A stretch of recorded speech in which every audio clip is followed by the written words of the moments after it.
Walakkaa uummata biyya kanaa kan ta'an dubartoonni gama hawaas dinagdeen akkasumas siyaasummaan akka of danda'aniif mootummaan xiyyeeffannoo guddaa laatee sadarkaa garaa garaatti hojjechuu irratti argama. Haa ta'u malee dubartoonni aanaa Biloonophaa dinagdee keenya akka fooyyeffannuuf qarshii mootummaan akka dubartoonni fi dargaggoonni waldaan gurmaa'anii hojjetaniif ergu nu bira gahaa hin jiru, qaamni nu gurmeessee hojiitti nu galchus hin jiru jechuun komatu. Ijoolleen guddisaa kan siraa hojjetan ijoollee guddisaa akka qalleeyyiidha. Namni ibsa godhee ijaaramaa nuun jedhe walitti nu qabee kun kana sin barbaachisa namni nuun jedhu jiru. Ijaarama mootummaan birrii gad ergee qarshii gad ergee rakkattootaa fi dubartoonni fixanii lafattafanii jiranu waa tokko keessa agalanu jedhee mootummaan gannu gaddiisu Oromiyaa irraa gannu gaddiifamaa jiru wanti tokko nu as nu gaan jiru. Dinagdeedhaan cimnee deemnuu fi nuumatu fedhii keenyaan karaa walqootiin ol ijaarree nama 5 nama 6 ol ijaarree dinagdeedhuma keenya guddifanna jennee socho'aa jira malee karaa dhimma dubartiitiin wanti godhamaa jiru hin jiru. Aanichatti gurmaa'uus ta'ee hojii mootummaatti qacaramuun walitti dhufeenyaan kan jedhan dubartoonni kun dinagdee isaanii cimsachuun jiruu fi jireenya isaanii akka fooyya'uuf mootummaan xiyyeeffannaa akka laatuufis gaafataniiru. Maal mootummaan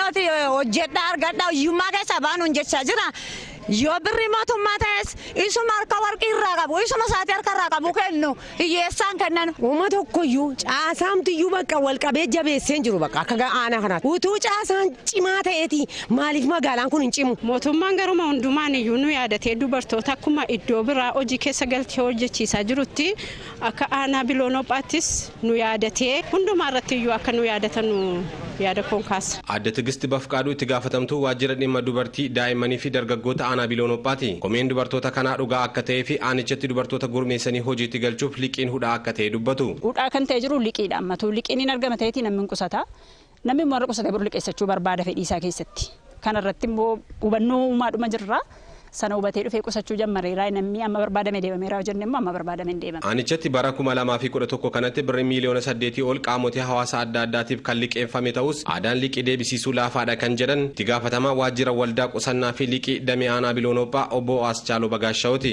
Aanichatti dubartoonni 6,200 ol raayyaa damee misooma dubartootaatiin ijaaramaniiru. Dubartoonni 3,000 ol garee wal gargaarsaa fi waldaa gamtaan ijaaramuun hojiitti galuun qarshii 100,000 fi 47 olis qusataniiru. Ta'us dubartoota kana caalmaatti fayyadamaa taasisuuf bara bajataa kanatti xiyyeeffannoon kan hojjetamu ta'uu kan himan Adda Tigist. Bara kana rakkoo kana hiikuudhaaf tarii hubannoo jijjiirree qusachisiisuudha argi qusatanii immoo maal liqeessatu kan jedhu dhaabbilee adda addaa wajjiniin mari'annee liqii kanaa lama jeessu. Bulchaan aanaa Biloonophaa obbo Kaasaawun Haayiloo akka jedhanitti hojiin dubartoota gama hundaan gahoomsuu qaawwaa kan qabu ta'us siyaasummaa dubartoota aanichaa cimsuuf dubartoota 10 haaromsaan sadarkaa garaa garaatti hooggansatti dhufaniiru. Hojiilee misooma aanichatti hojjetamu hunda keessatti dubartoota fayyadamaa taasisuuf hudhaawwan jiran furuun kan hojjetamu ta'uu dubbatu. Damee dhiyeessii qarshiitiin ol qabatee harkifannaa guddaadha kan jiru.